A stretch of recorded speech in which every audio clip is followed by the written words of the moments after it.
छातीत जळजळ होते म्हणजेच ॲसिडिटी झाल्यासारखं वाटतंय, पण कदाचित तो गॅसही असू शकतो.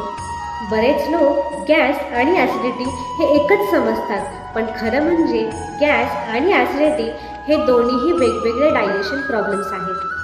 ॲसिडिटी तेव्हाच होते जेव्हा पोटात जास्त प्रमाणात ॲसिड तयार होतं आणि ते वरती फूड पाईपमध्ये येतं, त्यामुळे बर्निंग सेन्सेशन जाणवतं. आता गॅसेस म्हणजे काय?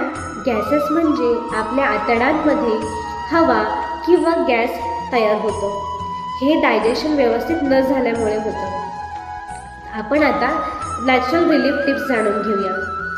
पहिली, जेवल्यानंतर लगेच झोपू नका, किमान 30 मिनिटं तरी थांबा.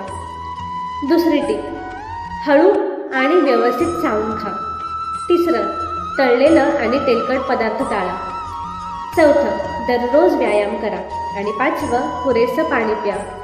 व्हिडिओ आवडला असेल तर शेअर करा, लाईक करा आणि अशाच हेल्दी टिप्ससाठी फॉलो करा.